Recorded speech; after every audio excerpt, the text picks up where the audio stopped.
désigné par onction sur le chef de son héritage. Plein de défis à relever, de montagnes à renverser, après Laisse encore le Seigneur te oindre ce soir. Laisse le Seigneur te recouvrir de son huile d'onction. Laisse le Seigneur te recouvrir de sa grâce encore. Laisse encore le Seigneur t'équiper ce soir. Laisse encore le Seigneur t'utiliser tel l'instrument que tu es. Ne te dis pas je suis trop vieux. Ne te dis pas je suis trop jeune. Alors le Seigneur vient. Le Seigneur qui t'a appelé. C'est le Seigneur qui lui-même t'équipe. Alors, le Seigneur t'appelle encore à le servir. Le Seigneur veut encore te oindre ce soir. Le Seigneur te consacre encore. Le Seigneur t'invite à porter son message. Oui, parce que tu as une mission à accomplir dans ce monde. Tu as la mission que le Seigneur te confie. Tu as des défis à relever dans cette vie. Tu as des obstacles à franchir.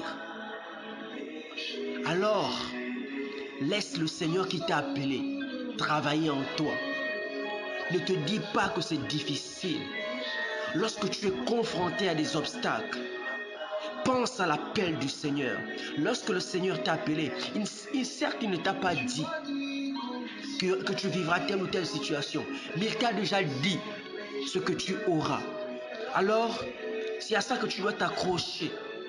Lorsque viennent les tempêtes, lorsque viennent les choses difficiles, pense à la promesse du Seigneur. Le comment et le quand appartient à Dieu. Ne dis pas quand ça va arriver, dis comment. Parce que ce que tu traverses aujourd'hui ne sont que des épreuves, ne sont que des leçons, ne sont que des apprentissages pour le Seigneur. Que le Seigneur encore te couvre de sa force, te couvre de son onction. Le Seigneur nous invite à le servir. Alors, le Seigneur te oint encore ce soir. Que sa grâce descende sur toi. Oh, merci Père. Papa, oins-moi. Merci Seigneur. Merci Seigneur de m'avoir choisi, de m'avoir appelé. Et c'est une grâce. Dis merci au Seigneur pour l'appel qu'il a posé sur ta vie. Ne regarde pas aux difficultés. Ne regarde pas à tes pleurs. Mais pense à la promesse. Pense à la promesse. Parce que ce que tu auras est plus grand que ce que tu peux vivre. La promesse est plus grande que les obstacles d'aujourd'hui. Alors bénissons le nom du Seigneur qui nous permet encore de nous retrouver ce soir. Nous sommes rassemblés au nom du Père et du Fils et du Saint-Esprit. Amen. Frères et sœurs, nous nous retrouvons encore pour notre temps de prions la parole de Dieu. Bénissons le nom du Seigneur qui nous a appelés à le servir. Et c'est toujours une grande joie, une grâce de servir le Seigneur. Alors mon frère, ma sœur, lorsque le Seigneur t'a appelé à le servir, quel que soit ce que tu traverses, quels que soient les aléas, les moments de paresse, les moments de fatigue, ces moments d'interrogation, alors pense à ce jour. Pense au jour de cet appel. Pense au jour où le Seigneur t'a visité. Pense au jour où le Seigneur t'a adressé cette parole.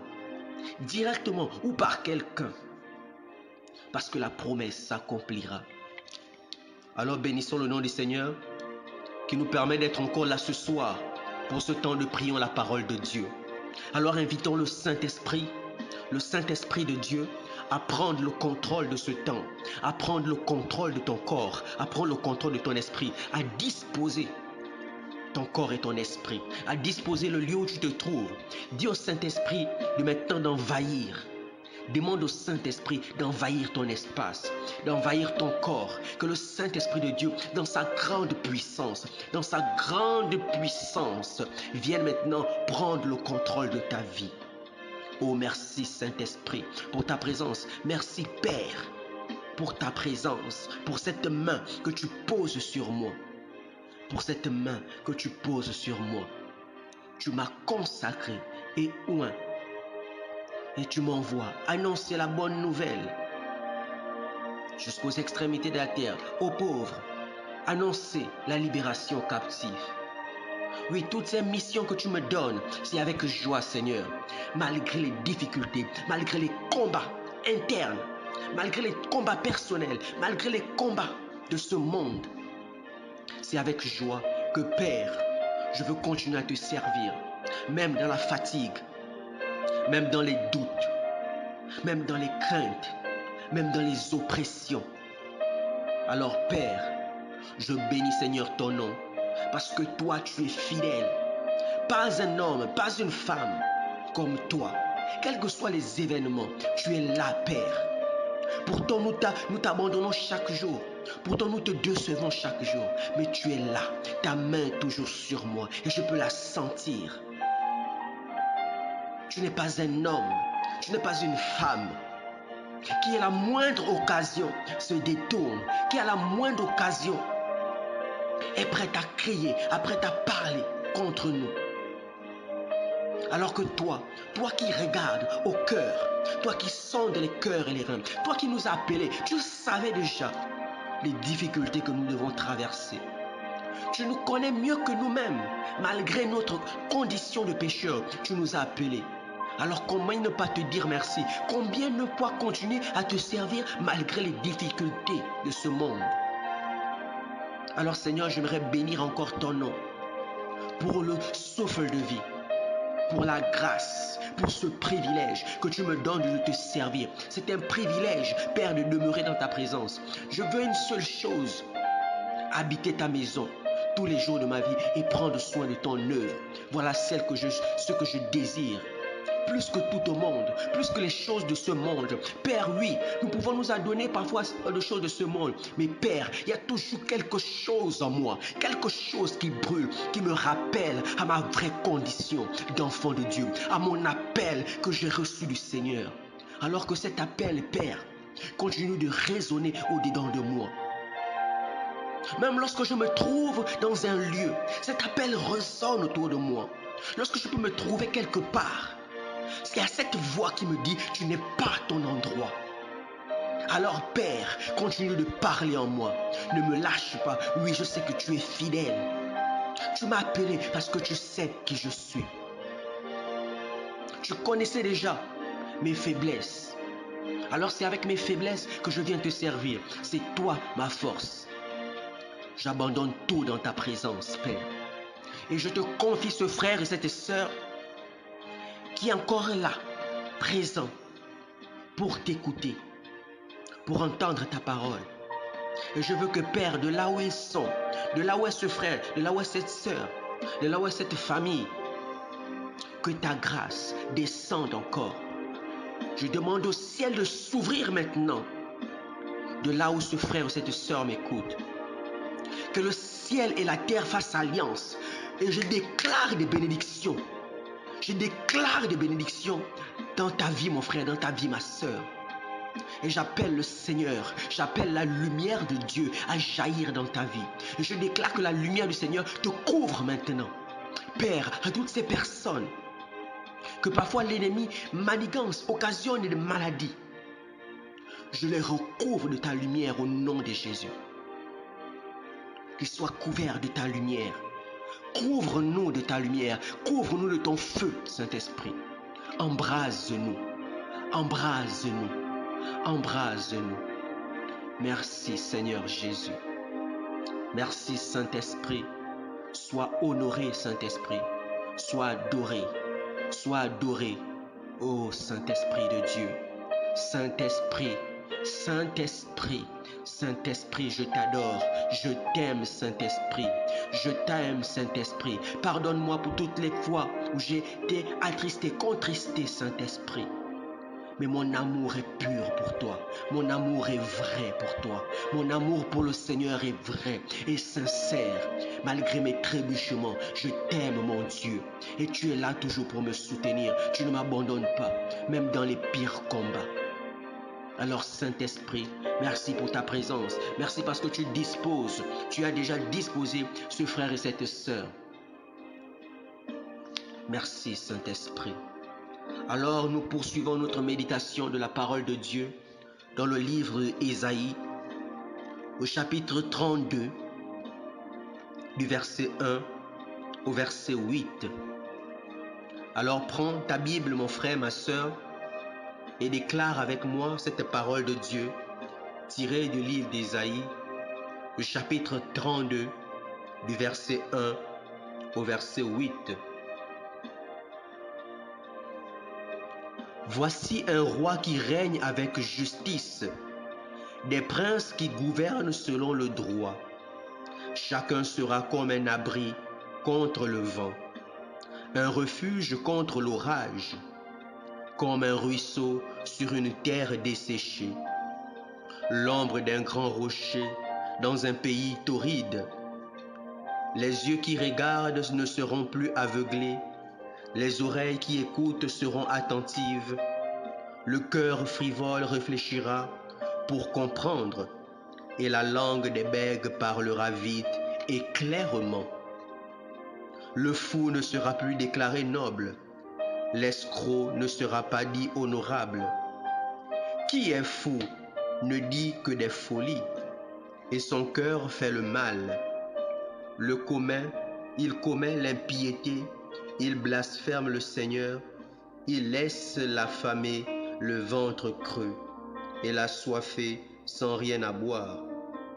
Quant à l'escroc, elles sont odieuses ces escroqueries.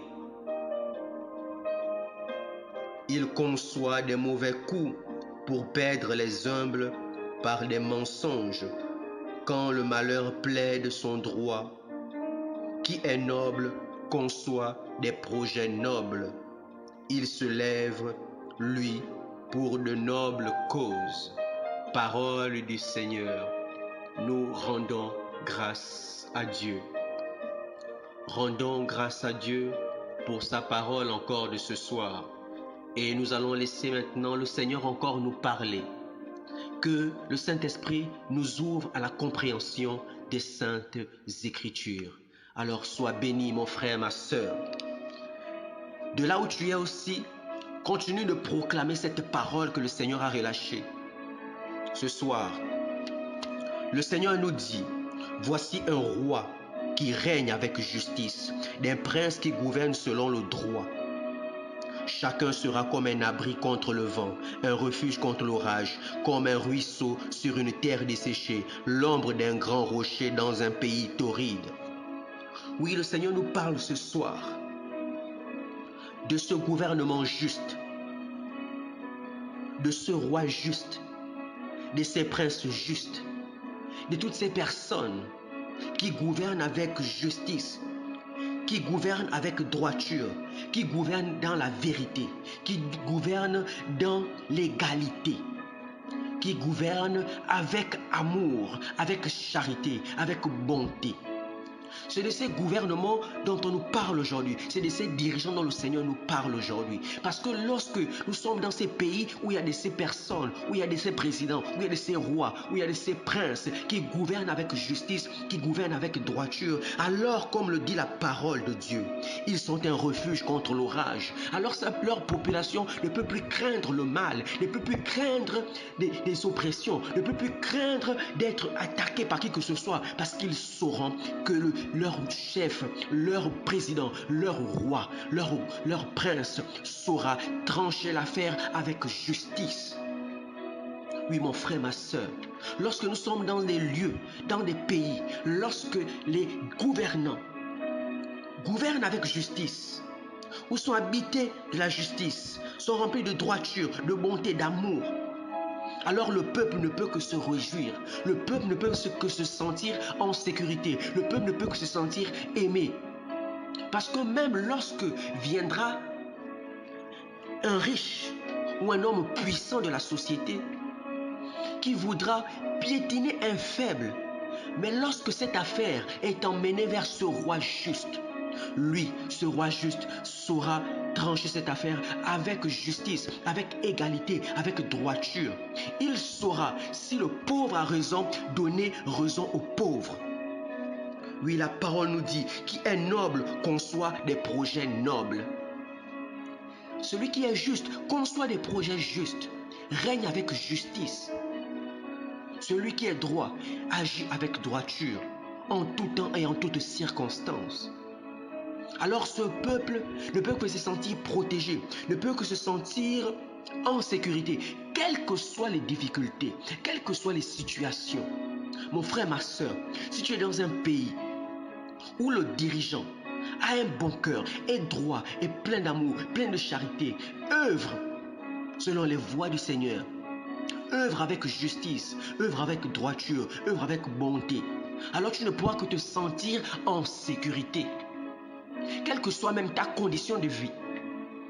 Tu peux ne pas être riche, tu peux être pauvre, tu peux peut-être être sans abri, mais lorsque tu sais que ce dirigeant gouverne avec droiture, il ne laissera pas quelqu'un de plus fort que toi venir t'oppresser, parce qu'il saura te donner raison.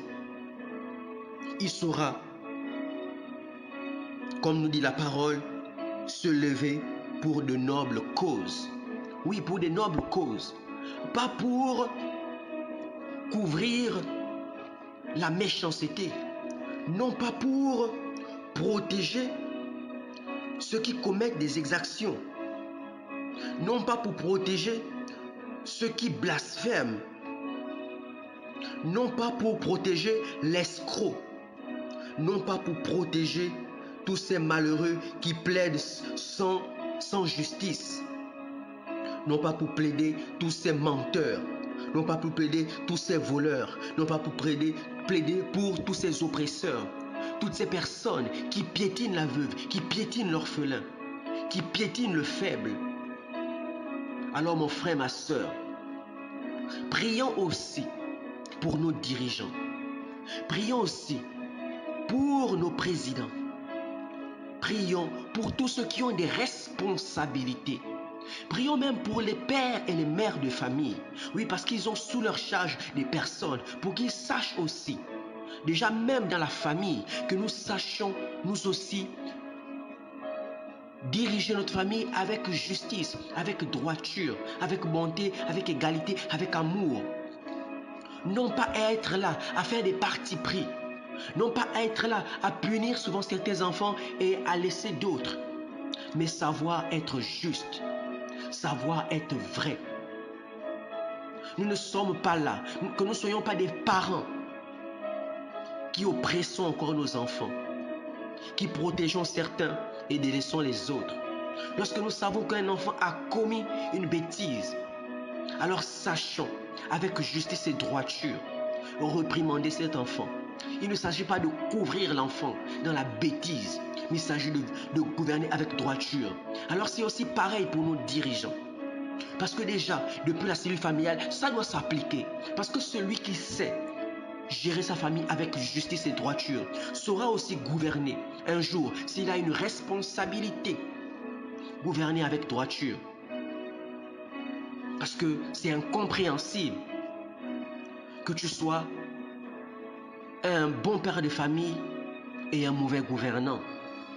Non, c'est incompréhensible. Parce que cela commence par là. C'est par là aussi qu'on peut te juger. Si tu es un bon père, on saura te porter à des responsabilités hautes. Parce qu'on sait que tu sais gouverner avec droiture.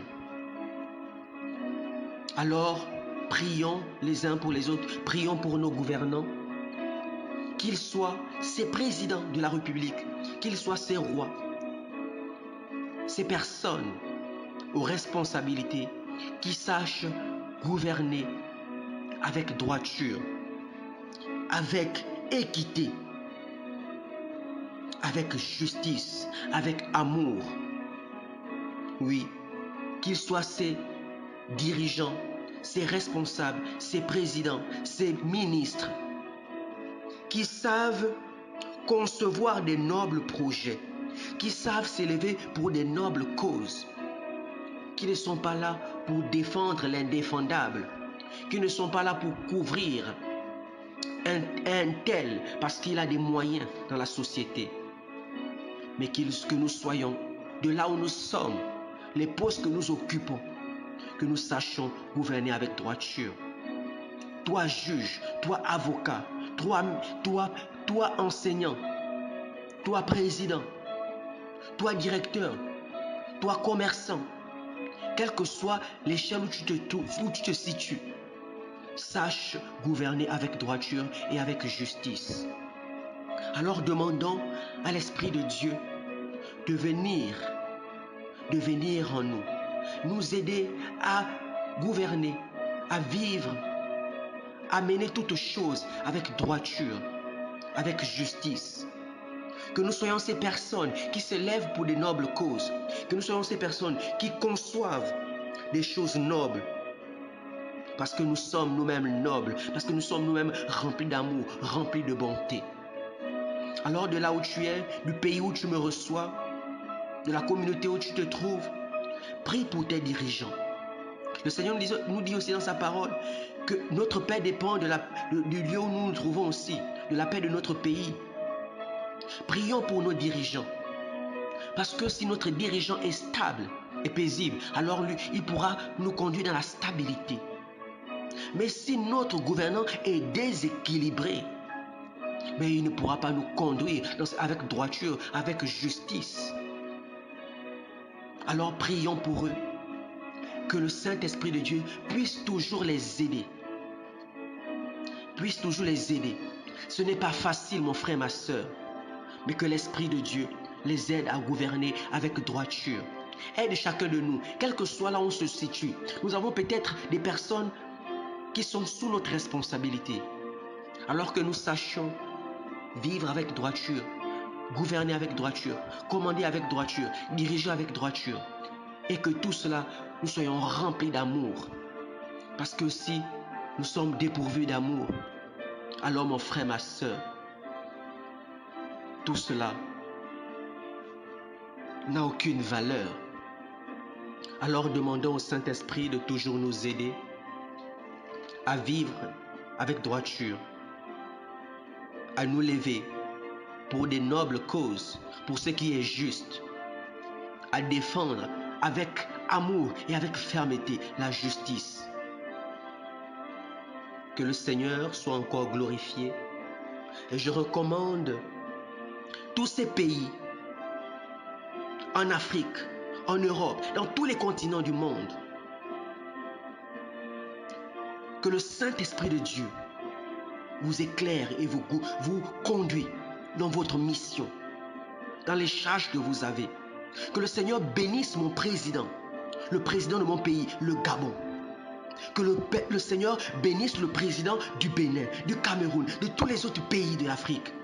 Que se taise maintenant au nom puissant de Jésus toutes ces tensions. Que la paix règne entre communautés, entre pays. Parce que nous sommes tous dans ces pays enfants de Dieu. Alors nous ne devons pas prôner la division. Nous devons prôner l'unité.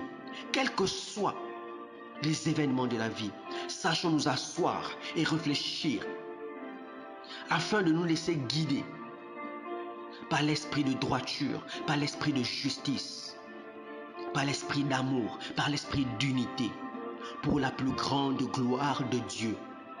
Nous ne nous conformons pas aux sommes de ces siècles. Nous, chrétiens, toi, enfant de Dieu, mon frère, ma soeur, que tu ne sois pas comme ces personnes, comme ces païens qui ont un langage qui n'est pas rempli d'amour, qui n'est pas rempli de justice, qui n'est pas rempli de droiture, qui n'est pas rempli de compassion. Alors que l'Esprit de Dieu demeure sur chacun de nous et que Dieu bénisse sa parole et que sa grâce nous couvre et nous recouvre maintenant et pour toujours. Nous étions rassemblés et que l'esprit de droiture, l'esprit de justice demeure sur nous pour la plus grande gloire de Dieu. Amen.